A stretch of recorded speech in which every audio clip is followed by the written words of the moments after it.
But now I want to talk to you a little bit about white privilege. So, the first thing that and I haven't got this quite figured out yet, I can't quite figure out why the postmodernists have made the canonical distinctions they've made. Race, ethnicity, sexual proclivity, sexual gender identity, let's say.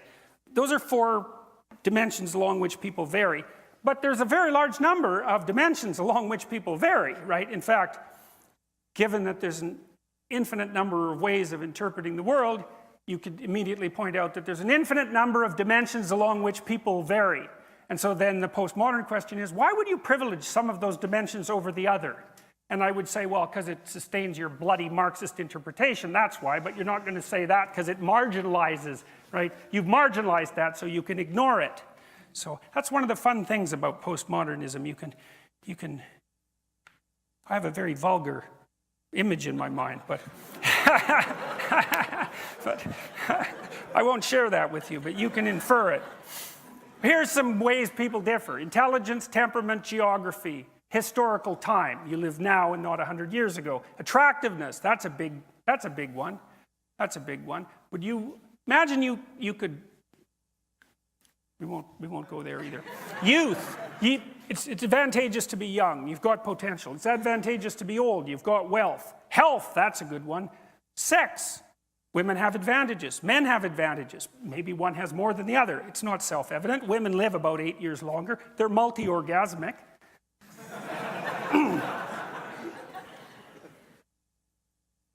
Athleticism, wealth, family structure, friendship, education. Well, then there's the classic, postmodern ones, race, ethnicity, etc. Why not those other dimensions of variation? There's no evidence that they're less important. In fact, there's quite a bit of evidence that they're more important. So, why not consider them? Then you get intersectionality. This is one of the things that's really comical, I think, because the postmodernists, identity politics types, actually realized this. They thought, well, okay, race and gender. Fair enough. Well, what if you're a black woman? Well, that's a problem because, well, now you've got 2 dimensions of differentiation. What the hell are we going to do about that? And what if you're gay and black and female? Well, then what if you're not very bright and gay and black and female?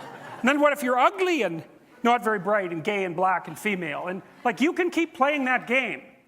You can keep playing that game an infinite number of ways, because there's an infinite number of ways to categorize things, as the postmodernists already pointed out. And so the intersectionality theorists came along to plug the hole, but they don't know where they're going.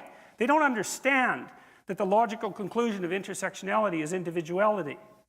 Because there's so many different ways of categorizing people's advantages and disadvantages that if you take that all the way out to the end, you say, well, the individual is the ultimate minority. And that's exactly right, and that's exactly what the West discovered. And the intersectionalists will get there if they don't kill everyone first. So, on to white privilege. So it's really interesting to find out where these ideas come from, because usually the scholarship is so awful, you just cannot possibly believe it. It's just absolutely, it wouldn't, at the University of Toronto in the psychology department, the original paper on white privilege wouldn't have received a passing grade for the hypothesis part of an undergraduate honors thesis. Not even close. There's no methodology at all. The person who wrote it, it was called White Privilege and Male Privilege. A personal account of coming to see correspondences through work in women's studies. Well, first of all, personal account, it's like, sorry, no.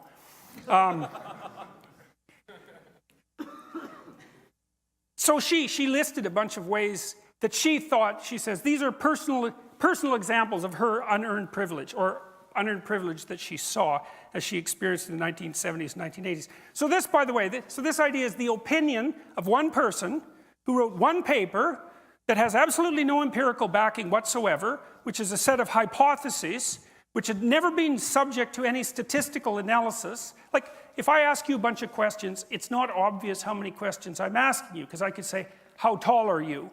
Or I could say, if you're laying on the ground, how extended would you be? It's like that, 2 questions? It's like, no, it's one question. It's just asked two ways. And the way you figure out if you ask someone a bunch of questions, how many questions you're asking them, is by doing something called a factor analysis, which is kind of an elementary form now of social science investigation. If you make a questionnaire, you have to subject it to a factor analysis because you've got to find out how many questions you're asking. Because you might think it's 60, but it's probably not. It's probably 5. That's the big 5, by the way. Anyways, who cares about that? There's no such thing as methodology anyways. That's all part of the oppressive white male European patriarchy. So we can just not bother with that, and we can pen a few notes about how we think the world is constructed, and then we can screw up the entire political system 2 decades later.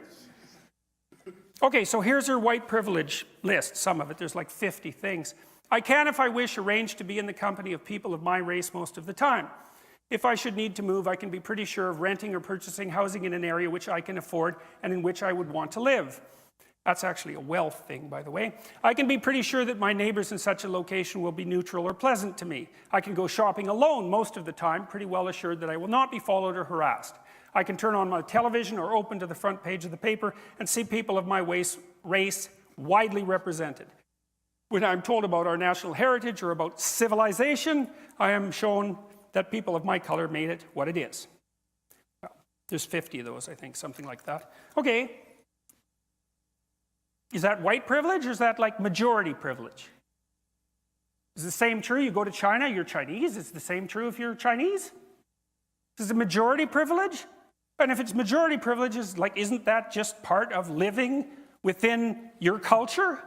So let's say you live in your culture. You're privileged as a member of that culture. Well, obviously, that's what the culture is for. That's what it's for. Why would you bother building the damn thing if it didn't accrue benefits to you? Now, you might say, well, one of the consequences is that it accrues fewer benefits to those who aren't in the culture. Yeah, but you can't immediately associate that with race. You can't just do that, say it's white privilege.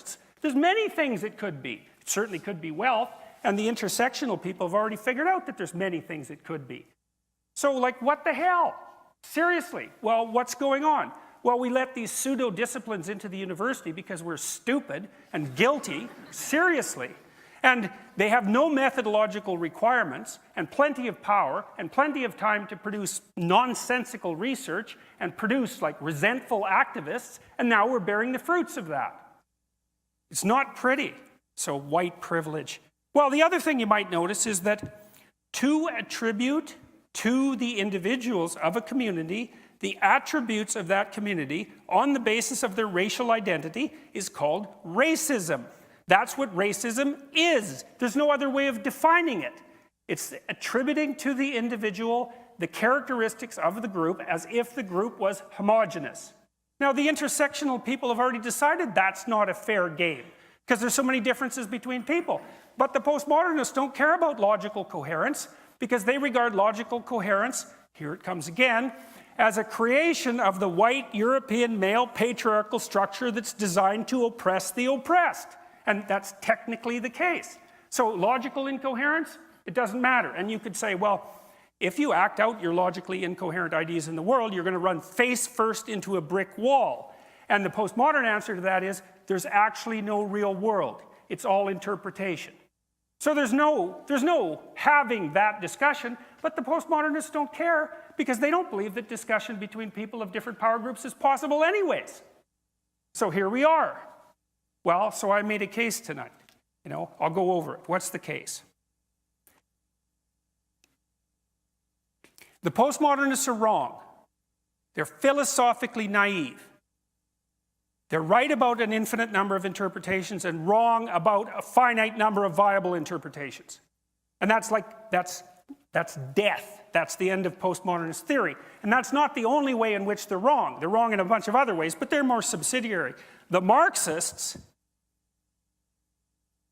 they're not just wrong, they're wrong and murderous, or wrong, murderous, and genocidal, unless you think murderous and genocidal doesn't mean wrong. And you can think that. There's lots of would-be revolutionaries who would be happy to have blood running in the street if they had their chance for revenge and the opportunity to move up the hierarchy of tyranny. So you don't have to think that murder and genocide is wrong, especially if the right people are murdered and genocided, right? That's actually part of the whole equation. But if you're willing to think that murder and genocide on a mass scale across many cultures over many decades is wrong, then Marxism is wrong. And the postmodernists don't get to just come along and adopt Marxism as a matter of sleight of hand because their Marxist theory didn't work out and they figured out a rationalization. They don't get to get away with that because it's too dangerous. It's too dangerous to the rest of us. And we don't, and it isn't necessary for us who are trying with the small part of our hearts that might be oriented towards the good to allow people who are manipulating us with historical ignorance and philosophical sleight of hand to render us so goddamn guilty about what our ancestors may or may not have done, so that we allow our shame and our guilt to be used as tools to manipulate us into accepting a future that we do not want to have.